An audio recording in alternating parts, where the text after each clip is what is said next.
Hello, good morning, good afternoon and good evening to everyone joining us for today's webinar. Thanks to all of you for taking the time out of your busy day to join us. Just before we get started, I just want to make a quick announcement. I'm very pleased to announce that Acquia is returning as a Diamond sponsor for DrupalCon next month. If you are attending, be sure to check out our featured sessions, booths, lightning talks and plenty more. Details will be available on the events section of the Acquia website. Right, I'm thrilled to be kicking off today's webinar as we look at what a cookieless future is going to look like and how you can prepare for that. A few of the usual housekeeping items before we all get started. If any of you do experience any audio issues for any reason, please do let me know through either the Q&A or chat window and I'll be happy to assist. The presentation today is going to last around 25 to 30 minutes, after which we're going to open it up for Q&A and discussion. To that end, I really encourage anyone that has any questions throughout the presentation to put them in the chat window or Q&A box. We really value and encourage participation, particularly for a hot topic like today's one. So please do ask questions as and when you have them. Today's webinar is going to be recorded and we will send a link out to the recording in the next couple of days to anyone that is either registered or joined today. That's it from me. So I'll now pass you over to today's speakers, who are Tom Bianchi, the VP of EMEA Marketing, and Alan Botwright, Master Solutions Architect here at Acquia. Alan, over to you. Thanks, Alex. Yeah, so thanks for coming along to the webinar today. I hope you find the content in the presentation useful. Just a quick summary of Acquia, founded in 2007 as an open source digital experience platform. For those that don't know what DXP actually means, it's unlocking value where content meets data and providing tools to create omni-channel digital experiences. So today's topic is around the cookies, or a cookieless future primarily. It makes sense to start off with some definitions. Third-party data is, most of you will be familiar with, it's the backbone of a lot of digital marketing. And it's very based on volume, amount of data you're capturing. Typically that data is stored on some random server somewhere. You may buy that data from a vendor of some kind, and it's used to create inbound. First party data is more around data you already own. So data like it lives within your CRM or perhaps your transactional system, or maybe you have some behavioral information, real-time behavioral information. And one you may not have heard of, which is zero-party data, which is a term that was coined by Forrester a couple of years ago now, which is about first-party data, but it's also about the opt-in and opt-out, the permissions around for that. Now, a good way of bringing that to life, all of that to life together, is last week I actually renewed my house insurance. Not the most exciting conversation really, but allow me to explain. I wanted to do this. I was sort of doing two things at the same time, and I decided to use Money Supermarket, and I haven't used services like that for many years, and it's amazing how far these things have come along. Now, effectively, what the mechanic that I experienced there was I was being asked to supply a lot of data to drive an experience, which is basically tailoring me to a product, a very tailored product that suits my needs. But I was quite uncomfortable initially offering a lot more data than I would expect to, really, what I'm comfortable with. So part of that process, which I think Money Supermarket did a very good job of, was making it very clear what that information was driving in terms of the experience I was getting, and also my options to opt out of that information being stored. So effectively what we had was a value exchange. I'm giving more information, my trust is growing, I'm getting what I want out of this very, very quickly. So overall, my impression of the service was very, very, very positive, and I would certainly go back to that. So all these mechanics are playing together here, first party data, the trust aspects of things, all playing out. So hopefully that sort of gives you a bit of an idea of what I mean by these different types of data. So what's going on here? Because there's a lot of confusing information around third party cookies, really, which is the main part of this topic here.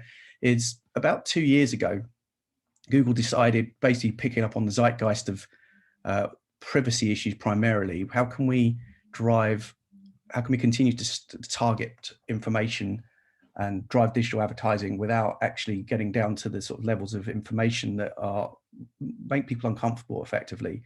So they've chosen to phase out third-party cookies and basically replace that with something called a cohort analysis, which is a way of taking lookalikes about to drive outcomes based on lookalikes, data-driven lookalikes, which actually, if you can see here some of the quotes, like this is a first-party data approach as well, essentially, or from their point of view.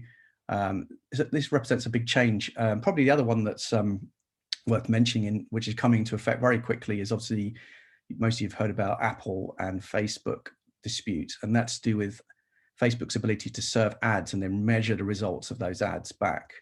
Now, effectively, Apple are shutting the door in their face for this, and that will happen in a future, a future release of the Apple iOS. So that's, again, it's forcing Facebook to rethink how they're doing things. But in a way, all of us, it's given all of us an opportunity to look at what this means in the future. Tom. Thanks, Alan. Yeah, hello everyone. Nice to see you all here. Thanks so much for joining the webinar. So my task here today really is to provide the marketer's view on what this all means. And I don't want to teach anybody to suck eggs here on what is a customer lifecycle, but I wanted to use this slide just to firstly highlight in practical terms, just like Alan's money supermarket example on how we exchange data in terms of value, but where cookies are used throughout the customer lifecycle today. So if you think about the normal customer lifecycle, we're breaking it down here into some very standard phases: awareness, interest, consideration, purchase, and then post-purchase with your retention and advocacy plays. But you'll find cookies everywhere in this journey. And yes, I really did just use pictures of cookies on a slide. You're welcome.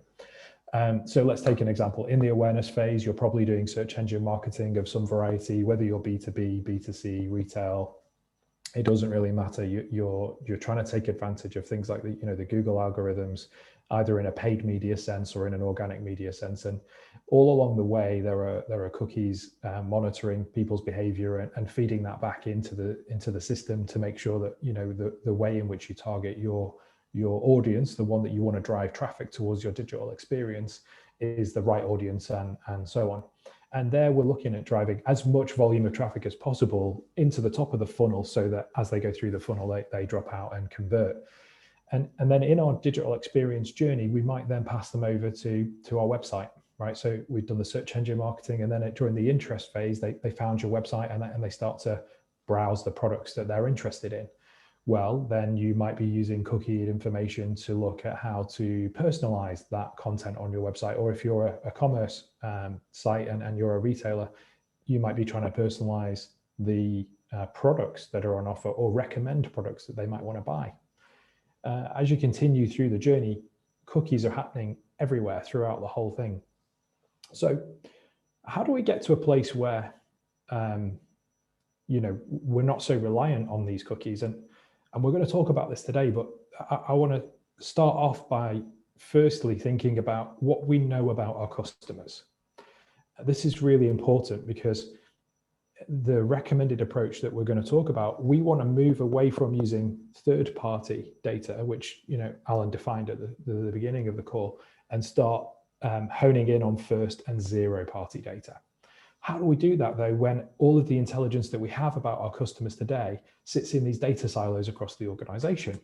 You could have information sat in finance about your customers' past purchase history and how much money they spent with you. You might have information sat in if you've got marketing systems or a CRM system. You can have data about your customer there, about how they've interacted with your email messages that you've sent them, or the website usage information. So the challenge that most organizations have is bringing that together. And then even if they can bring it together, they still struggle to make it actionable. I'm going to give you a little bit of a strange example now, and you're looking at me again thinking, God, this is the guy who used actual pictures of cookies, and now he's using a picture of Marvin Gaye. What's Marvin Gaye got to do with a cookieless future? Well, bear with me, it's a little bit of a strange analogy, but you'll see where I'm going. So most people know Marvin's I would call it his hallmark song of I heard it through the grapevine. And the analogy that I'm going to bring today is that when you're in the office, all of the juicy bits of gossip from every single department and every different team within your organization, you hear at the water cooler, you hear at the coffee machine, and they're all the juicy bits of information. And then you start to paint this picture of what's going on inside your workplace based on this data points or information points connected across the organization and shared through the grapevine. Well, imagine if we could get all of those juicy bits of data, all of that, that juicy information about your customer from all of the different silos across your organization through the grapevine of your data and make it actionable. Then we'd have these silo walls breaking down, and yes, you might have Marvin Gaye-like data points popping up across your business. So why would we want that? Well, when we get all of these grapevine-led actionable insights from across these multiple data sources, we end up with something where we can actually provide a better service to our customer. So going back to Alan's example, he was giving, because of the value exchange that was happening, Money Supermarket information about when his insurance renewal date was, what car he drove or what size house he had, so that the insurers could provide relevant contextual quotes back from different insurance providers about the service that he liked. And that's really where we recommend that everybody gets to with their brand. Imagine if you had such a relationship with your customer that the data that they were giving you, firstly, you were able to see it across the entire business, but because they had shared it with you, it was valuable and actionable. So, one more example. I've been an Apple user for over a decade now. I've always had an iPhone for as long as I can remember. But who remembers in the early days when you didn't use iCloud, you kind of still had to plug your phone into your laptop and do an iTunes backup of your phone? Well, because I had that, and because now I've moved to iCloud, what's happened with my contacts list in my phone is that I've now got 5 different versions of my wife's phone number logged in my phone. But it's also got like some of our old addresses attached to her contact name, and it's got some of her old email addresses that she no longer used. And making sense of all of that data that's flooding in through the grapevine of your data silos can start to get a little bit tricky. So when you're presented with 5 versions of the truth, how do you know which version of the truth is the right one that you want to click on? Well, we don't want to give away too many spoilers here, but we're heading towards the direction of what is a customer data platform and how that might help solve some of these challenges of the cookieless future. And so we'll definitely come back to that one in a little bit more time.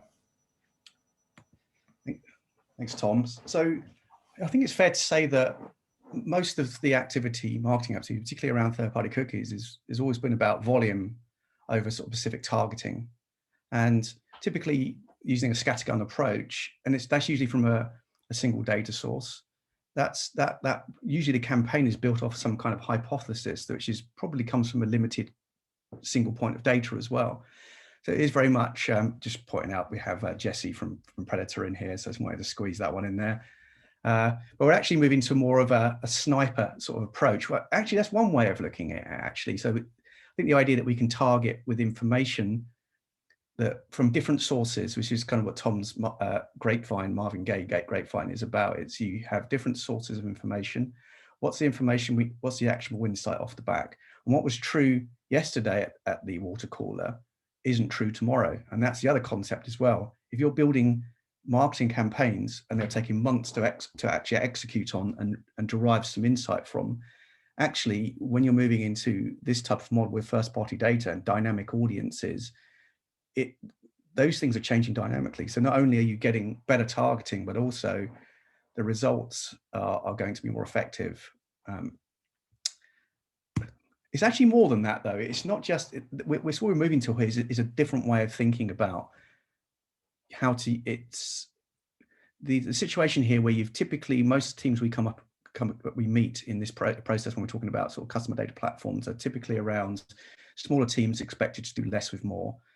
And it's always the challenge is like, we're working with those single sources of data. How can we unlock value in what data we have already? We have, most organizations I talk to have lots of data. That's not a problem. But be able to what we sometimes call the last mile, get to the last mile. I don't want to have to spend 3 months trying to create a piece of content, create a distribution list for a campaign to get and define some kind of simple KPI. I want my audience to be laid out for me with some automation, and that's machine learning that allows me to be able to sort of target people dynamically. based on multiple touch points, and some of those points will change from day to day, like ideas around someone most likely to engage today, or abstract concepts that can only be provided by machine learning. So what we're getting to really is a completely away from the idea of thinking about campaigns, scatterguns, and how you send something out, you measure it, you get some uplift in this, and now that looks good, we'll do a bit more of this. But actually you're bringing it back to something far more forensic in approach, and actually in many ways much easier to maintain without having to redefine, create new hypothesis around what's working. Is leveraging machine learning, the Marvin Gaye effect that we talked about earlier on, to be able to drive those experiences. Tom. Yeah, so now that we know that Marvin Gaye is the equivalent of a machine learning algorithm that can surface all the relevant data points from across your organization and bring it to fruition, let's talk about how we start to apply that to our actual approach and how we go to market and make it, really valuable for the organization. So up on the screen, I've got a picture of, the current version of most of the businesses that we all work for as funnel. And that's, really wide at the top, where we try and get as many different contacts in there as possible, down to the skinny funnel at the bottom, where the purchase happens and where people become our customers as opposed to prospective customers. Well, what we're talking about is actually flipping this on its head and moving to a much more efficient funnel. And rather than trying to get, let's take an example here, rather than trying to get anybody who's ever bought a t-shirt to join the top of our funnel through paid media approach or anything like that.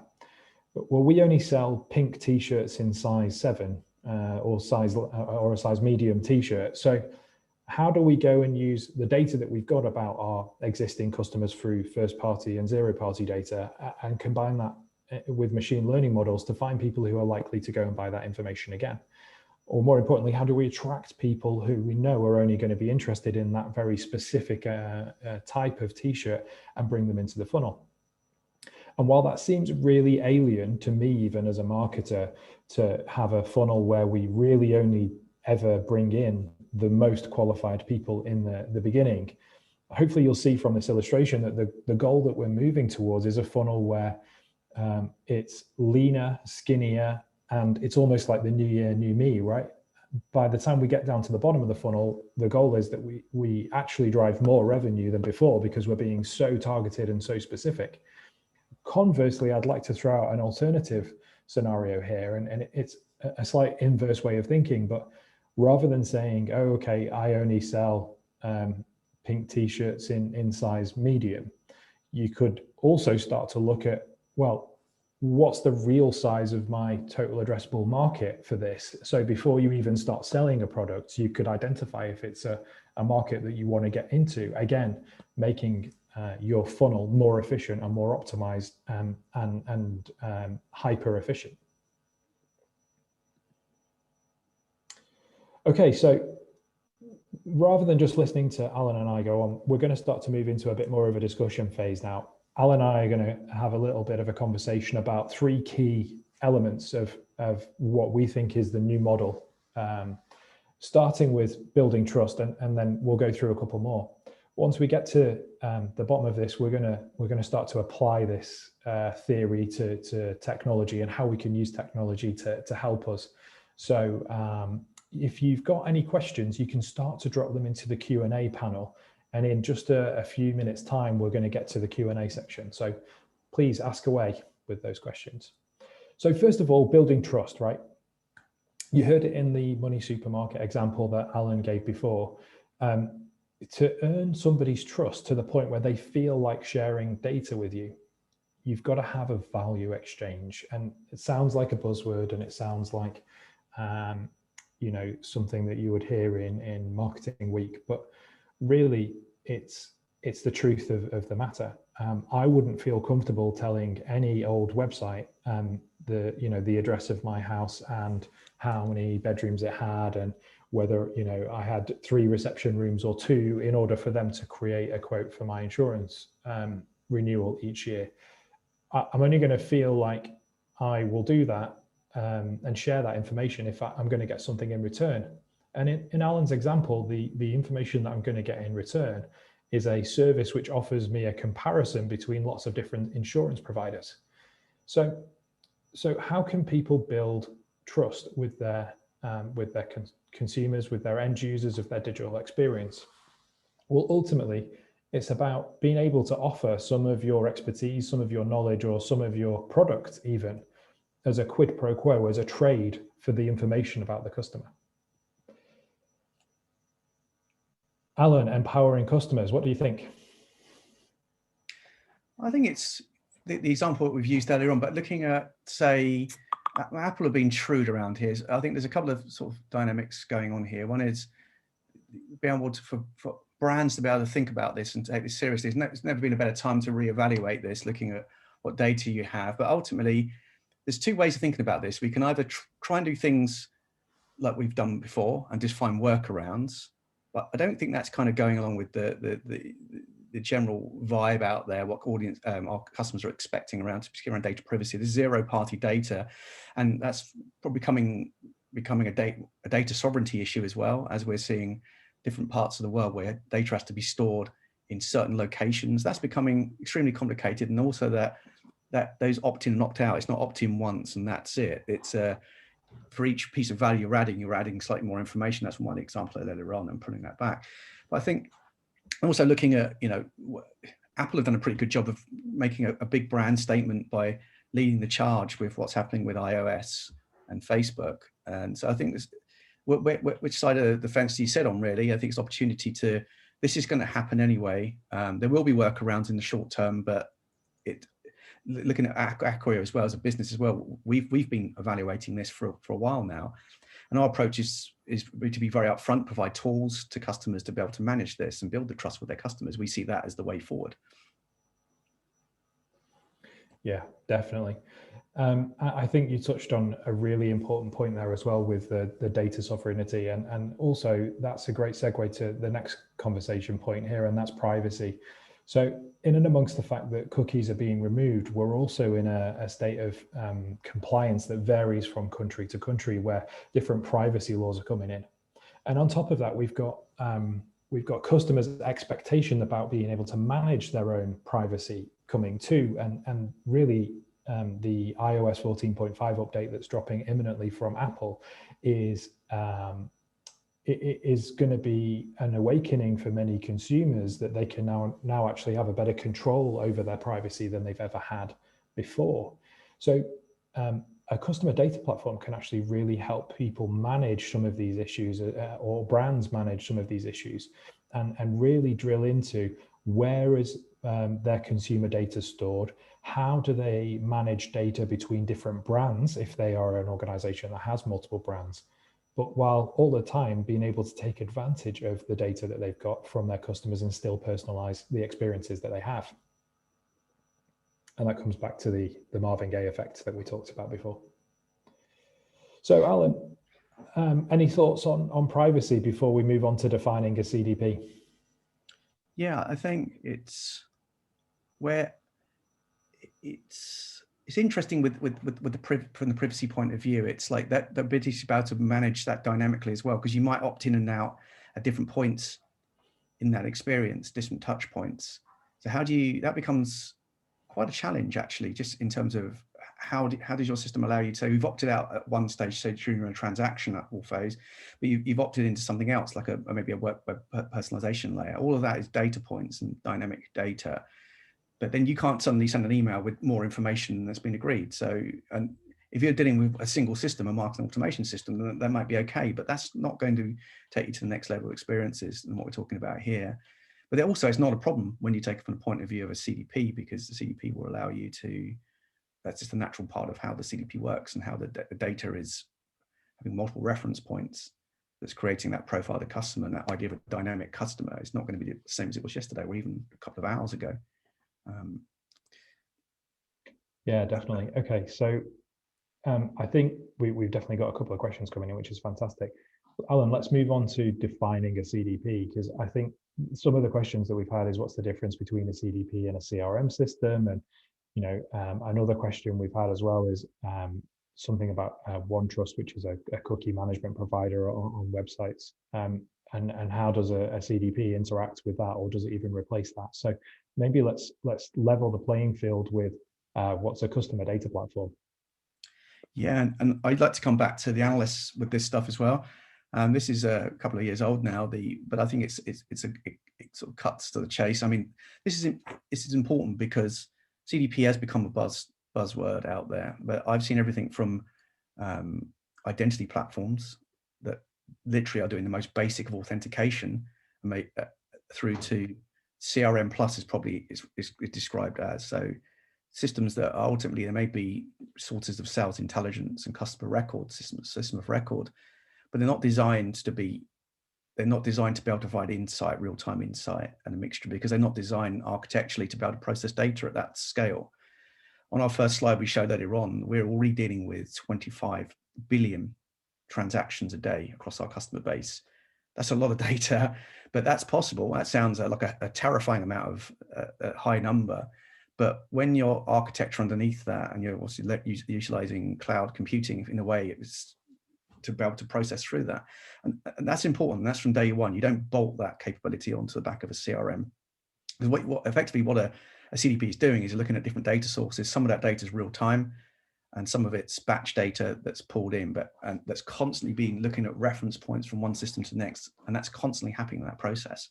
And by doing that, it's servicing that grapevine information that's useful, that allows you to then drive your campaigns. That is not an easy thing to do, but it's a very different approach. So for a CDP, that foundation of clean, intelligent customer data, obviously you want analytics off the back of this, like to be able to prove out your spend around your return on investment, spend around content creation, those kind of things. That's going to be easy. You can have the data that allows you to be able to do that and justify spend there. And ultimately then moving that experience across any channel as well. These things by nature, they are omni-channel. We're not just thinking purely about outbound, inbound around there, where if you're using a chatbot or a voice interface or some kind of, we even have the context where customers have context of like direct mail campaigns that come in call centers that have updated, those kind of things. So I would say, Tom, this won't be one for you to talk about here, is where you know a bit more about the real CDP as well, in terms of just defining it as well. It's interesting to get a third-party view of this. Yeah, definitely. So to summarize Alan's slide from before, what a CDP is doing is effectively taking all of the data across your organization, running a machine learning algorithm to find those really important Marvin Gaye moments, those insights of data, and then giving you actionable insights. So, you know, using my pink t-shirt example, you'd be able to find all of the people who want a size medium pink t-shirt and recommend that you send an email to those people tomorrow with a 20% off coupon so that they can get discount on buying a size medium pink t-shirt from you. And that's really where a CRM system isn't able to do that, right? A CRM system is a system of record. A CDP is a system of generating actionable insights. And so we wanted to make sure here at Acquia that our CDP was up to the task, and so partnered with the CDP Institute to basically audit our own CDP. Really pleased to say that we passed with flying colours in all marks, and that's great news for us, but also good news for you. And if you're in the market for a CDP, you should look at some of the research and studies that the real CDP have done, and they'll really paint the landscape for you and help you understand the difference between a CDP, a CRM, a data management platform as well. So we're moving on to some of the questions now, and there's been loads of questions coming in. So I'm going to go through some of these, and I'm going to try and answer them in kind of the right order, if that makes sense, to help everybody go on the journey together. So one of the questions here is from Stephen. Thanks, Stephen. So can a CDP work alongside a CRM? Alan? 100%. The CDP doesn't replace the CRM. A CRM serves, like I mentioned earlier, as a source of sales intelligence, or customer as a source system of record. And it's often the case where the CDP itself is taking data that was within the CRM and enriching that data with other, say perhaps behavioral data, real-time data, or even that's been enriched by third-party data. I still think there's a place for third-party data. You're still going to consume services from Google and from Facebook in a slightly different form, what that's doing is actually all this data is enriching a profile that a user and telling you more. Now the result of that process may end up enriching your CRM data. And if you've got, say, reps, some companies have reps that are doing outbounding that way, then that's still in insight that's been enriched by the CDP. So it's not a replacement for it. It's a good question, actually, on that point with the CDP, real CDP as well. Interesting, missing in terms of criteria, meeting the criteria was Salesforce itself. And it comes back to that point I was making later on, where they're in the business of doing CRM. No one does CRM better than Salesforce, but it's not CDP. Yeah, it's a different type of product. Yeah, exactly. And so I'm actually going to go backwards a step in the funnel. We've had a great question here from Saeed, and he's written, everything you're talking about happens once people have come on to your digital platform. And what about a cookie-free future in terms of bringing people into the platform? So you heard us talk about this a little bit at the beginning of the webinar, but each of those mega vendors that we highlighted, Apple, Facebook and Google, have all got their own solution to the problem. Let's start with the Google one, and Alan can correct me if I go a little bit off piece technically here, because I'm not so technically minded. I am a marketer after all, but effectively they're using anonymized cohort analysis, which is where they're looking at buyers completely anonymously, and people that use their search service and other platforms, and then grouping people anonymously, whereas before a cookie is effectively tied to you as an individual, and so it's not anonymous, and that's where the privacy play comes in. So those third-party organizations, those mega tech vendors and mega tech giants across the marketing universe will be changing their solution. So you can still drive traffic using their actions, but the key here is that you're not going to be able to rely on cookies that are maybe on your website to tie them back to individual users anymore. They're going to become anonymous as browsers like Chrome and Firefox start to block cookies altogether, in fact. Is that right, Alan? Yeah, that sounds really good. Good, I managed to pull that off. I think it's that as well. It's the importance of, if you look at what Google are doing, it's the idea of the cohort analysis as well. You can achieve the same outcome, or near enough the same outcome, without actually going to the level of dropping these cookies. Because if you look at things like other products like DMPs you may be familiar with, they're basically massive repositories of third-party data. And as soon as you cut the cookie legs off of that, that's a bunch of data that says what against who, because its provenance is gone. So I think also there's always been a bit of the third-party cookies always been a bit, its volume has helped here, but it's not particularly targeted. So you're going to potentially get a better type of targeting from Google. I mean, there's some questions around their management of cohorts along the lines of your business requirements as well, because obviously if you maintain a list of cohorts and you're a financial services business versus a retail business selling t-shirts or something like that, it's going to check. So there's some questions around that as well. But a lot of this as well is once you've got people into your system, is making that experience as best as it can be as well. And what we're losing out there is improving that side of things. So it's a mixture of these things. But there will be services coming from, I'm not quite sure what Facebook are planning to do, but a lot more work with their API will be involved to get more complex to achieve some of their outcomes than it currently is. Yeah, I've seen already Facebook starting to up how they connect to other third-party services. So they've been making a lot of announcement recently about their native integrations with commerce applications, for example, like Shopify. So now within Shopify, you're able to, and this is obviously a bit more small, medium than large commerce players, but you're able to launch Facebook ads directly from inside Shopify like never before. And you're able to import on-platform leads from Facebook directly into Shopify, so that you get that consented first-party data trading between platforms instead of relying on third-party data and moving between the two. I think one thing to add to that as well on the privacy as well, which I forgot to mention earlier on, is it's interesting how a retail event or webinar the other day, and people talking about responsibilities. There's often a lot of emphasis on the platform. So if the platform can connect this data, it must be okay. And that's absolutely not the case.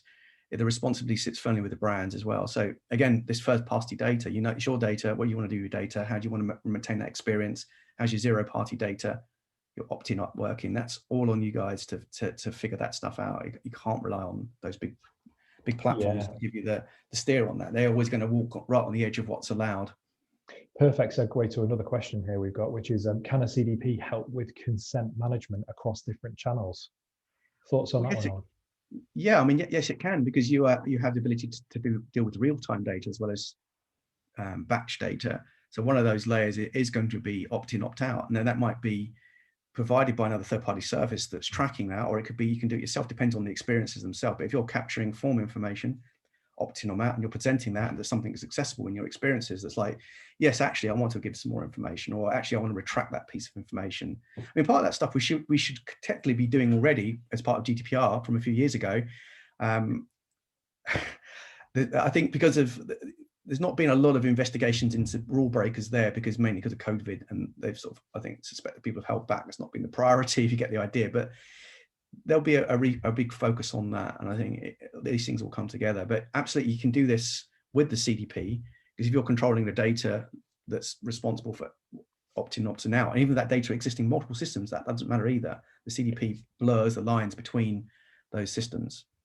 Yeah, definitely. And I think also this is that point is not only can a CDP help you, but I think this comes back to what we're actually suggesting with this webinar, and that's that not just that a CDP can definitely help bring all of this into something that's actionable for you, but also it's about changing your approach, right? So instead of having a website that sort of buries its preference center somewhere at the bottom of the pile in like a footer link that you're supposed to go to find if you want to manage whether you receive newsletters about this or whether they contact you via SMS as well as your mobile phone or cell phone. This is about making how customers interact with your brand front and center, and following the kind of direction that Apple have gone here, and empowering your customer to manage that in a really transparent way. And then by doing that, you've already created a value exchange of trust there. You're saying to them, to your customers, hey, we want to know whether you want to hear from us or not, because hey, if I was a marketer and somebody had raised their hand and said, oh yeah, I want to hear about special offers on pink t-shirts, please, that's incredibly valuable. So I think the combination of a CDP plus a changing approach to how you manage your customer data and empowering them to tell you what they want to hear about is definitely the key. Okay, so we've had another question here, which is one actually, Alan, that you and I have talked about before, and that's, are there specific milestones on cookies that we should be aware of? There isn't like a GDPR date. There's no 24th of May 2018, is there? It's something happening. Yeah, well, if you're a marketer, that date was kind of etched on the inside of your head for a very long time. But there's no drop dead date here, is there? This is happening over from any time now onwards, really. Yeah, I think the most immediate one that the impact will be the iOS change with Facebook. And I think Google's planned somewhere around sort of between this time next year. But already, I think it's a kind of not an on-off switch, more of a slider. I mean, some browsers are already blocking third-party cookies like Firefox, that kind of thing. But I think this is Chrome's most widely used browser. That'll be the big change as soon as that version of Chrome is updated. So that's on track for next year. Yeah, definitely. Okay, cool. We've got loads of questions, which I love. Let's have a quick look and see here what we got. Okay, so would your product, I assume you're talking about our CDP, integrate with the likes of OneTrust on privacy management? So again, I think it's not a replacement for a privacy management tool on your website, right? But Alan, what do you think about the future of privacy management tools like that? Yes, I mean, there might be, there's some features of what that does that could be replicated, and potentially there's some savings to be done there, but nothing, it's just not a data source. If that data source is available to the CDP, so if you want to manage it within a system like that, that's absolutely fine. And the idea is that we have customers with CDPs that in some extreme cases have got 700 data points, and others that have 5. It depends what you're trying to achieve. One of those, certainly the opt-in, opt-out thing it's not an optional one anymore, for sure. And some people I'm seeing a lot of people haven't really implemented that in an effective way. It's kind of opt-in at the start and that's it. And I think that has to change if we're going to go and start to deliver this type of experience and trust and get that value exchange going on. We're going to have to do better, and we have to be able to make that stuff accessible. So therefore, having real-time systems that can track in and out in this way becomes essential. Yeah, definitely. Okay, we've got loads of questions. I'm going to go quick. We've probably got time for 2 or 3 more. Are you seeing the use of third-party cookies and platforms becoming an obsolete use case? If so, do you see there being a need for consolidated functionality into a single platform?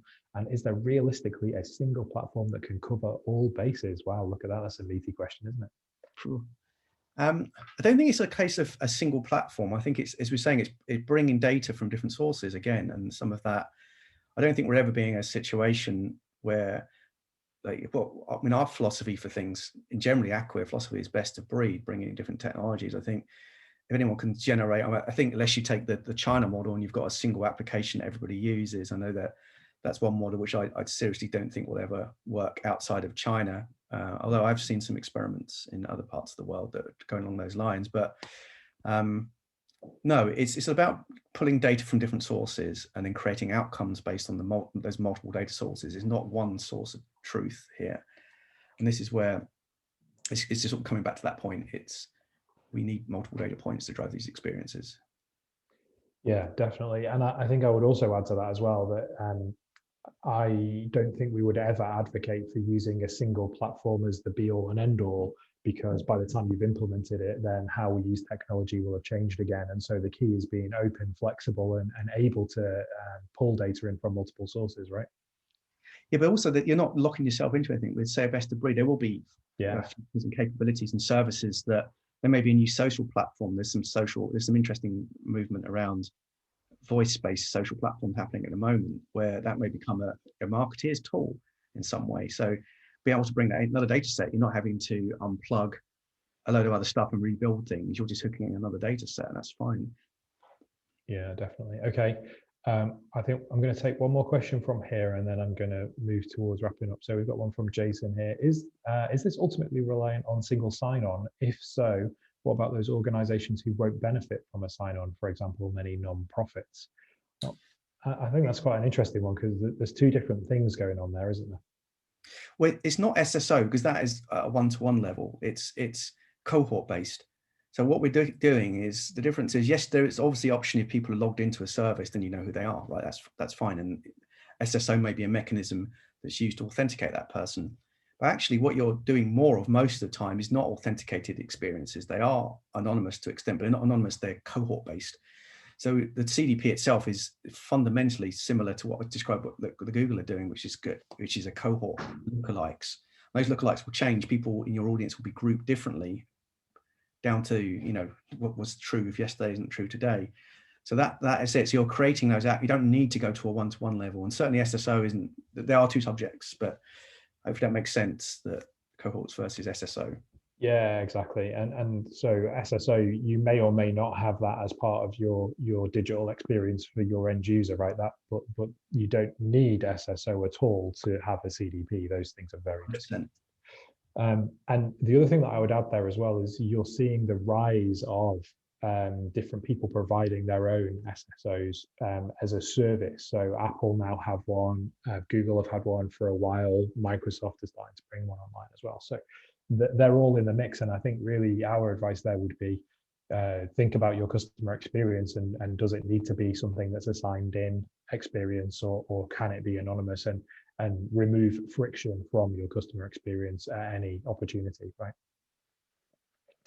Okay, so I wanted to thank everybody who's asked a question. We didn't quite get to them all. We got through loads of them. Thank you for that interactivity.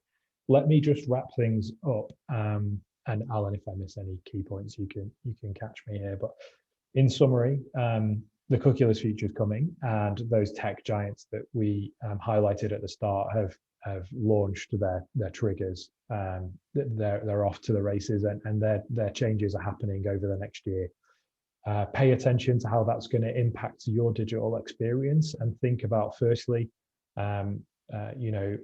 dealing with any immediate fixes that you need to as a fallout of those changes. Like if you rely heavily on Facebook ads, for example, you need to have a look at those now. Moving forward, think about how you can unlock the data that's already inside your organization, even if it's trapped inside of silos.